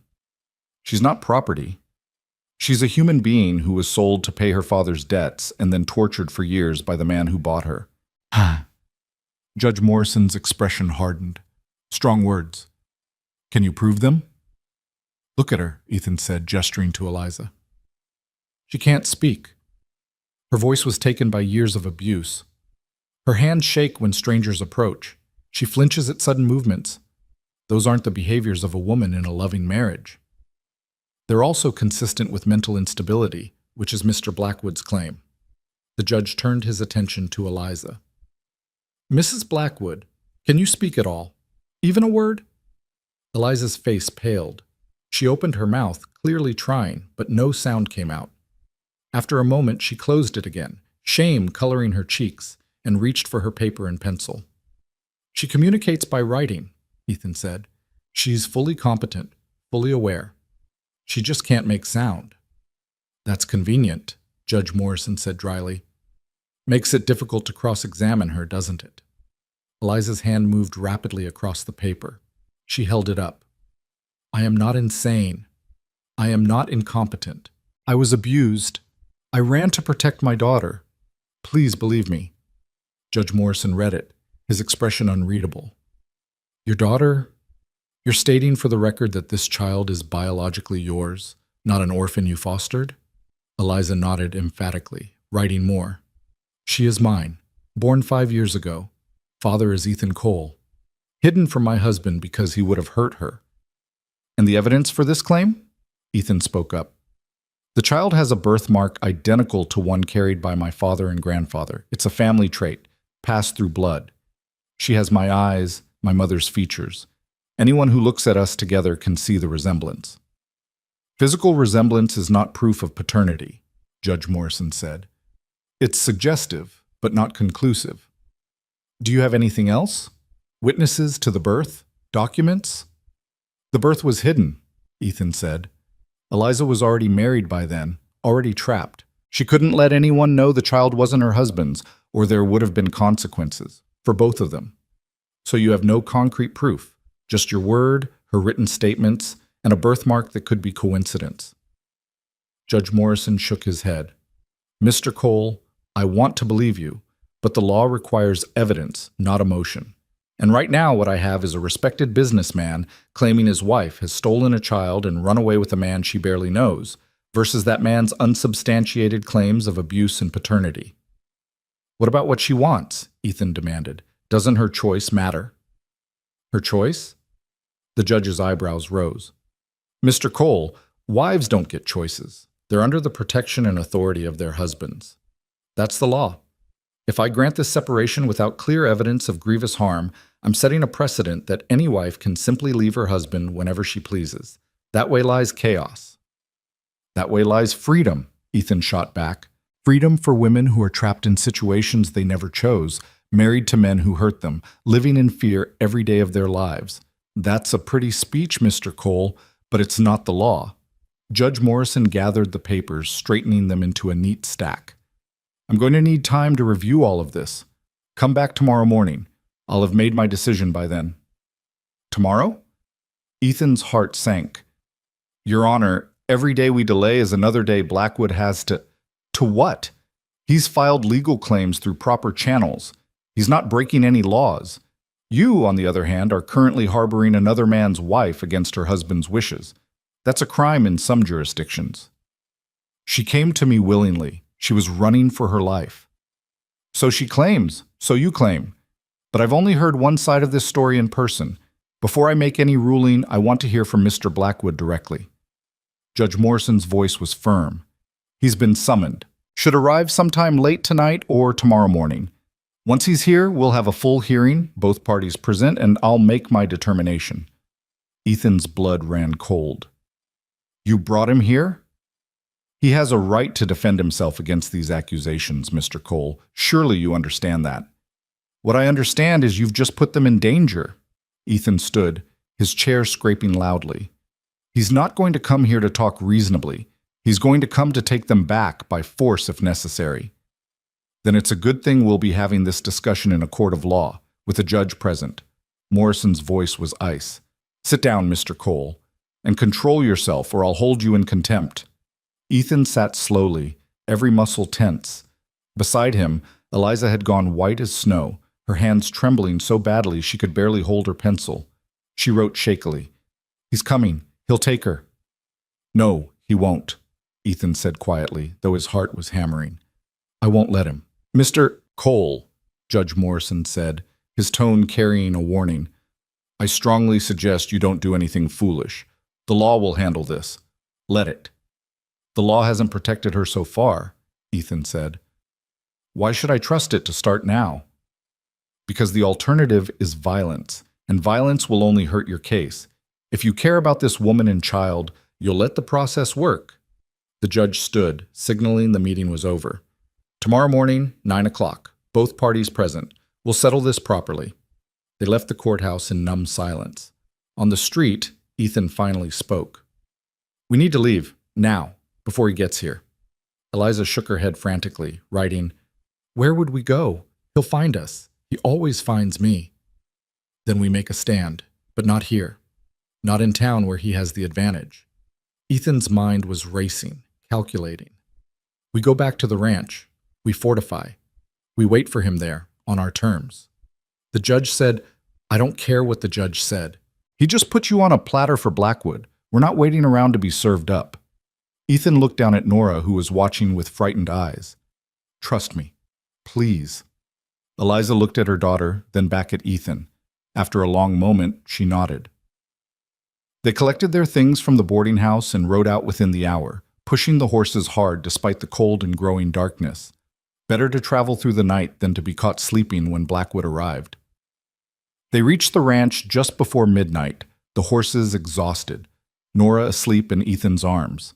He carried her inside while Eliza tended to the horses, moving with the automatic efficiency of someone who'd learned to function through fear. Once Nora was settled in bed, they sat at the kitchen table and made their plans. Ethan pulled out his father's old hunting rifle, checking the action, counting ammunition. He had enough to hold off a small army if necessary, though he prayed it wouldn't come to that. "He'll bring men," Eliza wrote. "He always has men, and they'll be armed. So am I. You can't fight them all alone." "I can try." Ethan met her eyes. "I'm not letting him take you, either of you, whatever it takes." Eliza stared at him, tears sliding down her face. She wrote shakily, "Why? Why are you doing this? You barely know us anymore. We're not worth dying for." "Yes," Ethan said simply, "you are." She broke then, burying her face in her hands, shoulders shaking with silent sobs. Ethan moved around the table and pulled her into his arms, holding her while she cried. And for the first time, she didn't stiffen or pull away. She just leaned into him, letting someone else carry the weight for a moment. "We'll get through this," Ethan promised. "Together. I swear it." They stayed up through the night, taking turns keeping watch. Ethan dozed in his chair by the fire while Eliza sat at the window, staring out at the moonlit snow. Every hour they traded places, neither willing to leave the house completely unguarded. Dawn came gray and threatening, clouds rolling in from the west promising more snow. Ethan was outside checking the horses when he heard it, the sound of multiple riders approaching fast. He grabbed his rifle and ran back to the house. "Eliza, get Nora and go to the cellar. Don't come out until I tell you it's safe." For once, she didn't argue. She grabbed Nora, just waking, confused and frightened, and disappeared through the trapdoor in the kitchen floor. Ethan closed it behind them, throwing the rug over it to hide its location. Then he took up position by the window and waited. 7 riders this time. Blackwood in the lead again, but flanked by 6 men who looked far more dangerous than the hired muscle from before. These were professionals, hired guns, men who did this kind of work for a living. They stopped in front of the house, fanning out in a loose semicircle. Blackwood dismounted, his expression cold and certain. "Cole," he shouted, I I know you're in there. Send out my wife and the child, and we can end this peacefully. Ethan opened the door, but stayed inside, rifle visible. They're not yours to take. The judge disagrees. I have a court order here. Blackwood held up a paper. Issued this morning by Judge Morrison. Temporary custody of the child to me pending a full hearing, and a warrant for my wife's return on grounds of mental incompetence. That's a lie. The judge said tomorrow. Said both parties present. Plans changed. Blackwood's smile was cold. The judge reviewed the evidence overnight and made his determination. You lose, Cole. Now send them out. Show me the paper. I don't have to show you anything. Now stop wasting my time and Ethan fired a shot into the dirt at Blackwood's feet. The man jumped back with a curse, his hired guns drawing weapons instantly. I said, show me the paper, Ethan repeated. You ride close enough for me to read it, no tricks, or the next shot goes higher. A long, tense moment. Then Blackwood gestured to one of his men, who cautiously approached the porch and held up the document. Ethan scanned it quickly. It looked official, bore Judge Morrison's seal and signature. But something was wrong. The ink was too fresh, the paper too clean. This had been written in the last few hours, not overnight. This is a forgery, Ethan said. It's a legal document. It's a forgery, and you know it. Judge Morrison isn't even awake yet, and you're already waving around court orders? You had this made up somewhere in the night, probably paid some corrupt clerk to forge the seal. Ethan's voice was hard. Get off my property. You're making a mistake, Cole. I have 6 men here. You're alone. This doesn't end well for you. Maybe not, but it doesn't end well for you either. I'm a good shot. I'll take at least 3 of you before you bring me down. Want to guess if you will be one of them?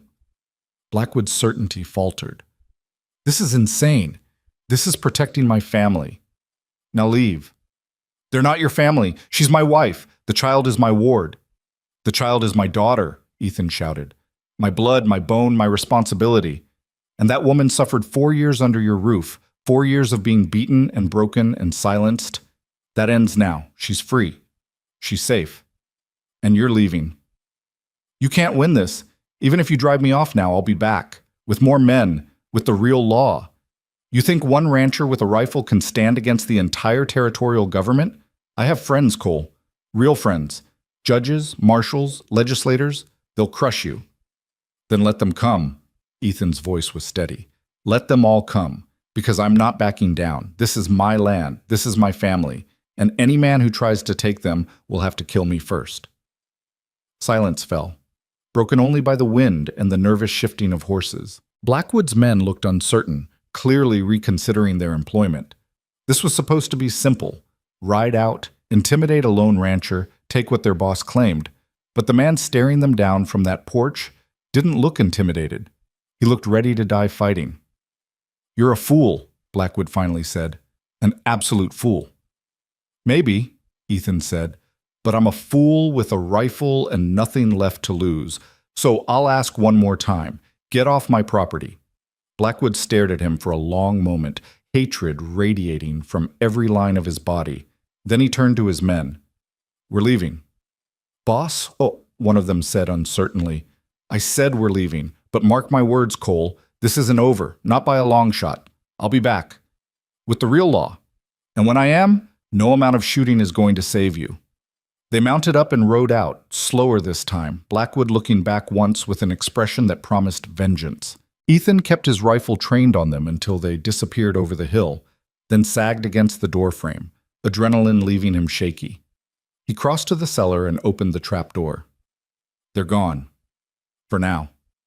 Eliza climbed out, Nora in her arms, both of them pale but unharmed.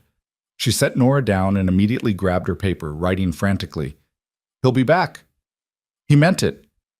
He'll bring more men, real legal authority. What do we do? Ethan took the paper from her and wrote his own response. We go back to town, today. We find Judge Morrison and make him hear the truth. And if that doesn't work, we find a lawyer, someone who can fight Blackwood on his own terms. We don't have money for lawyers. Then we'll find another way. Ethan met her eyes. But we don't run. Not anymore. We fight. Together. Eliza looked at him for a long moment, something shifting in her expression. Then she nodded. Once. Firm. A decision made. They would fight. And whatever came next, they would face it standing. They rode back into Millerton 3 hours later, this time with purpose hardening every movement. Ethan had sent word ahead through Samuel Pritchard, asking the old rancher to gather anyone who'd known Margaret Whitmore before her marriage, anyone who could testify to seeing her with Ethan that summer 7 years ago, anyone who might speak against Blackwood's character. Judge Morrison was in his office when they arrived, and his expression darkened the moment he saw them. "Mr. Cole, I was about to issue a warrant for your arrest. Mr. Blackwood came to me this morning claiming you'd threatened him at gunpoint. He came to my property with forged documents and 6 hired guns," Ethan said evenly. "I defended my home." "Forged documents?" The judge's eyebrows rose. "That's a serious accusation." "And a true one." Ethan pulled the paper from his pocket and laid it on the desk. "This is what Blackwood tried to use. Claims to be a court order signed by you, issued overnight. But look at the date, the timestamp. You couldn't have reviewed anything and made a decision that fast. He had someone forge this, probably before he even left Silver Creek." Judge Morrison examined the document carefully, his expression growing darker with each second. "This isn't my signature. It's close, but it's not mine. The seal is wrong too. See how the ink bled here? My seal doesn't do that." He looked up at Ethan with new respect. "You're right. This is a forgery, a damn good one, but a forgery nonetheless." "So Blackwood tried to use false legal authority to abduct my daughter and his wife," Ethan said. "That should tell you something about his character." "It tells me he's desperate, and desperate men are dangerous." Judge Morrison set the paper aside. "But it also tells me there's more to this story than he's let on. A man doesn't forge court documents if he's confident in his legal standing." "Your Honor, if I may," a new voice spoke from the doorway. Ethan turned to see a young man in a lawyer's suit, clean-shaven, with intelligent eyes. "My name is Thomas Brennan. I'm an attorney from Helena, and I've been following this case with interest." "Nobody invited you to this discussion, Mr. Brennan," Judge Morrison said. "Perhaps not, but I believe I have information relevant to your decision." Brennan stepped into the room, carrying a leather satchel. "I represent several women in Silver Creek who have, shall we say, concerns about Mr. Blackwood's treatment of his wife. They've asked me to offer testimony on Mrs. Blackwood's behalf." "Several women?" Ethan glanced at Eliza, who looked equally surprised. "Who?" "Neighbors, household staff who've worked for the Blackwoods. Women who've seen things they couldn't speak about publicly without risking their own safety." Brennan pulled documents from his satchel. "I have sworn affidavits here from 3 witnesses who observed bruises on Mrs. Blackwood, heard her crying behind locked doors, saw her being denied food and medical care. One witness, a former housekeeper, was fired after she asked why Mrs. Blackwood couldn't speak anymore. She was told it was none of her concern and that asking questions about the master's wife was grounds for dismissal without reference." Judge Morrison took the documents, reading with a frown that deepened with each page. "Why am I only seeing these now?" "Because until yesterday, these women had no reason to believe speaking out would matter. Cyrus Blackwood is powerful in Silver Creek. He owns property, holds debt on half the businesses in town, sits on the city council. Speaking against him could cost someone their livelihood, their home, their future." Brennan's voice was steady. "But when word spread that Mrs. Blackwood had finally escaped and was fighting for her freedom, these women found their courage. They want the court to know the truth." Liza's hands were shaking as she pulled out her paper and wrote quickly, "I didn't know anyone saw. I thought I was alone." "You were never alone," Brennan said gently. "You were just isolated. There's a difference." "This changes things," Judge Morrison admitted. "Multiple witnesses corroborating abuse puts Mr. Blackwood's character in serious question, but it still doesn't resolve the issue of paternity. Mr. Cole, do you have any additional evidence that the child is yours?" Before Ethan could answer, Samuel Pritchard pushed into the room, breathing hard. "Your Honor, sorry for the interruption, but I've got 5 people outside ready to testify they saw Ethan Cole and Margaret Whitmore together 7 years ago, including the pastor who ran the summer dance where they met, and Margaret's own brother, who's willing to speak against his sister's marriage." "Her brother?" Eliza stood up so fast her chair fell backward. She grabbed her paper, writing frantically, "James? James is here." Right outside, ma'am, Samuel said. Been waiting for years to make this right, from what he tells it. Judge Morrison looked overwhelmed. Bring them in, all of them. If we're doing this, we're doing it properly. The next hour was a parade of testimony. The pastor, elderly now but sharp-minded, remembered Margaret Whitmore and Ethan Cole dancing together at the summer social, remembered how they'd looked at each other with the kind of intensity that made old romantics smile. Two neighbors testified they'd seen the couple walking together by the creek, talking quietly, clearly in love. A shopkeeper remembered Margaret buying ribbon for a dress she'd said was for someone special. And then James Whitmore stepped forward, and Eliza's tears started flowing before he even spoke. He was younger than Ethan expected, maybe 25 now, with the same dark eyes as his sister. He nodded respectfully to the judge, then turned to Eliza with an expression of deep regret. Your Honor, I need to say something I should have said 7 years ago. My father forced Margaret into marriage with Cyrus Blackwood to pay his gambling debts. She begged us not to make her go. She told us she was in love with someone else, that she wanted to marry Ethan Cole. But father wouldn't hear it. Said Cole was beneath us, that Blackwood's money was more important than her happiness. James's voice shook with emotion. I was younger then, just 18, and I didn't stand up for her. I let them take her away. I let them sell her like livestock, and I've regretted it every single day since. Mr. Whitmore, Judge Morrison said carefully, are you testifying that your sister's marriage was coerced? I'm testifying that it was forced. She had no choice. Blackwood held our father's debts, and father was threatened with debtor's prison if the money wasn't paid. Margaret was the payment. James looked at his sister with tears in his eyes. I'm sorry, Maggie. I should have fought for you, should have helped you run, should have done something. Eliza was sobbing silently, her whole body shaking. Ethan put a hand on her shoulder, steadying her while she scribbled. It wasn't your fault. You were just a boy. I was old enough to know right from wrong, James said, reading over her shoulder. And I chose wrong, but I'm choosing right now.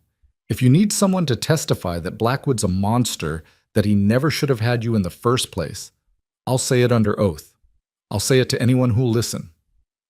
Judge Morrison was silent for a long moment, studying all the faces before him.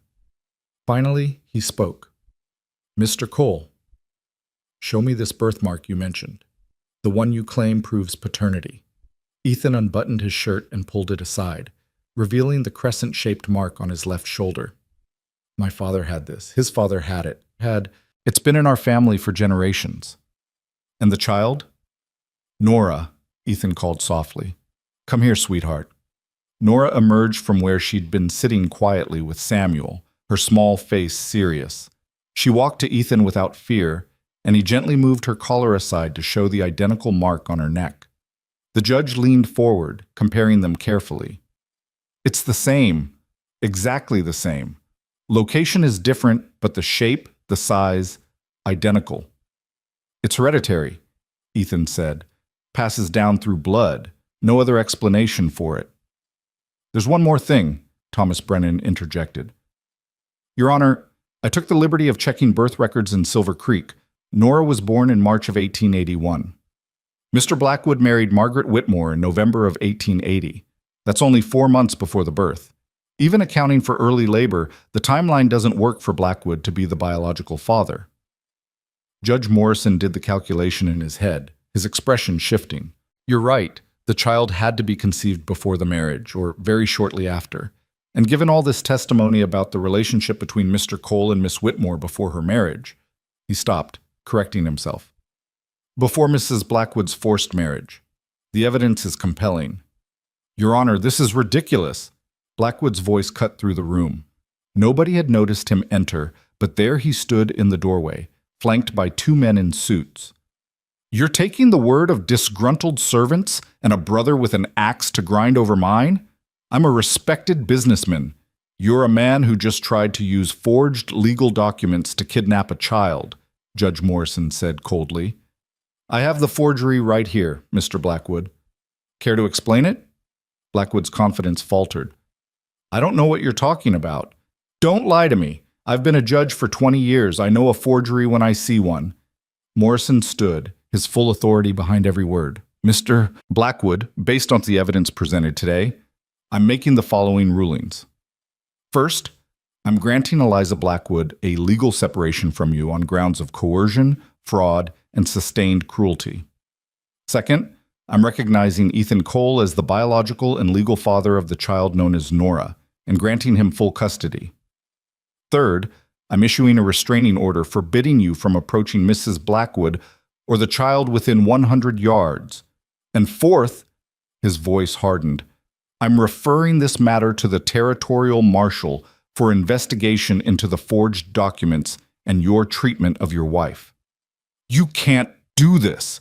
Blackwood's face went purple with rage. I have friends. I have influence. One word from me and your career is over. Then say your word, Mr. Blackwood, because my decision stands.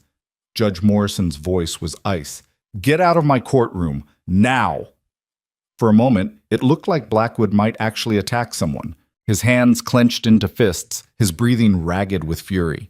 But the two marshals stationed outside had heard the commotion and moved to flank him, hands on their weapons. This isn't over, Blackwood hissed, but the threat rang hollow now. You think you've won? You've ruined yourselves, both of you. I'll make sure everyone knows what you are, an adulterer and a thief. I'd rather be an adulterer than a wife-beater, Ethan said quietly. Now get out. Blackwood left, shoving past the marshals with impotent rage radiating from every movement. The door slammed behind him, and the silence that followed felt like a collective exhale. Judge Morrison sat back down, suddenly looking very tired. Mrs. Blackwood, you're free. Legally, officially free. The separation grants you independent status. You can own property, enter contracts, make decisions for yourself. You're no longer under any man's authority. He turned to Ethan. Mr. Cole, congratulations. You're officially a father. The court recognizes your paternity and your custody. That little girl is yours by law now, not just by blood. Ethan felt something shift in his chest, something fundamental and permanent. Thank you, Your Honor. Don't thank me. Thank these people. Morrison gestured to the witnesses still gathered. They're the ones who had the courage to speak truth to power. That's rarer than it should be. James Whitmore approached Eliza cautiously, as if afraid she might bolt. Maggie, can we talk? I know I don't deserve your forgiveness, but... Eliza cut him off by throwing her arms around him, sobbing against his shoulder. He held her carefully, his own tears falling into her hair, years of regret and grief pouring out between them. I've got a house in Silver Creek, James said when they finally pulled apart. It's yours if you want it, both of you. I know you probably want to stay with Cole, but if you ever need somewhere else, somewhere that's just yours, Eliza was writing before he finished. Thank you, but I think we're staying here, if Ethan will have us. If I'll have you? Ethan's voice was thick. Eliza, you're not going anywhere, either of you. This is home now, for as long as you want it. The legal proceedings took another 2 hours, paperwork, signatures, official stamps. By the time they finished, it was late afternoon and Nora had fallen asleep against Ethan's shoulder, exhausted by the day's emotions. Thomas Brennan refused payment for his services, saying that some cases were worth more than money. Samuel Pritchard insisted they stay with him in town that night rather than risk the dark road home. They accepted, too tired to argue, and spent the evening in Samuel's warm kitchen while he and James traded stories about Margaret before her marriage. The girl who'd loved to dance, who'd been kind to everyone, who'd dreamed of having a farm and a family and a life of her own choosing. She would have been happy with you, James said to Ethan as the night wore on. Even then I could see it, the way she looked at you. I'd never seen her look at anyone like that before. I would have married her, Ethan said quietly. If I'd known what was coming, I would have taken her and run that very night, would have given up everything to keep her safe. You did keep her safe, James said. Eventually. That's what matters. Eliza, sitting beside Ethan with Nora asleep across her lap, reached for his hand. When he looked at her, she mouthed 2 words. Thank you. He squeezed her hand gently. Always.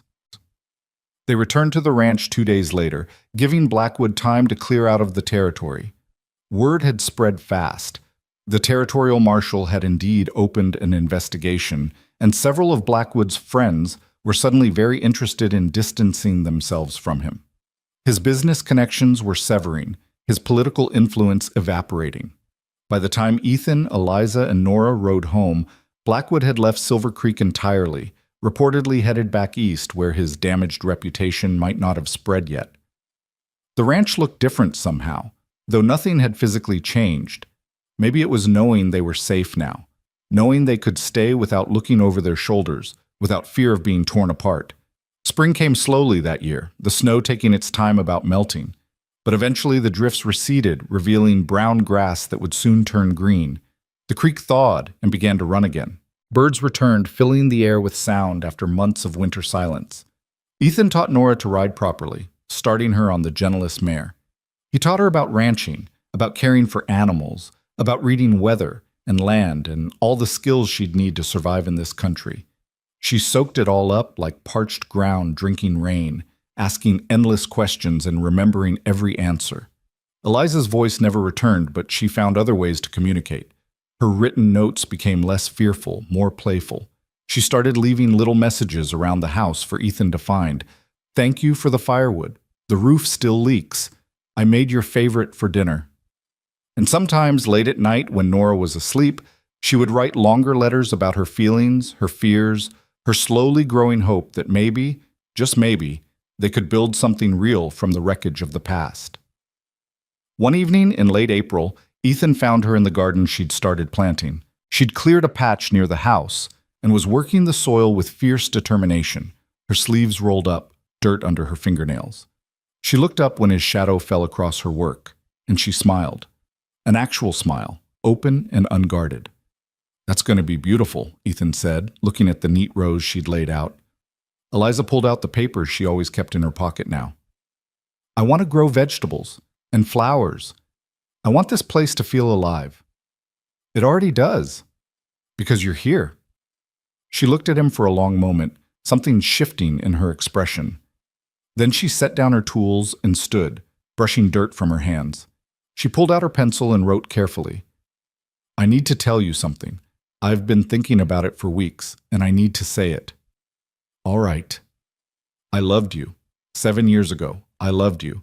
And then I lost you, lost myself, lost everything. I spent so many years just surviving, just trying to keep Nora safe, that I forgot what it felt like to actually live. To want things. To hope. She paused, wrote more. But being here, with you, I'm remembering. And I think I'm falling in love with you again. Or maybe I never stopped. I don't know. But I needed you to know that. Ethan's throat tightened. Eliza. She held up a hand, stopping him. More writing. You don't have to say anything back. I know this is complicated. I know I'm still legally married, even if separated. I know I'm broken in ways that might never heal, but I wanted you to know how I feel, because you deserve honesty. You've given us everything, and the least I can give you is truth. Ethan took the paper from her hands and set it aside. Then, slowly, giving her every opportunity to step back, he cupped her face in his hands. You're not broken. You're one of the strongest people I've ever met. And I loved you 7 years ago, too. Never stopped. Even when I thought I'd never see you again. So if you're falling in love with me again, then we're falling together. And this time, nothing is going to pull us apart.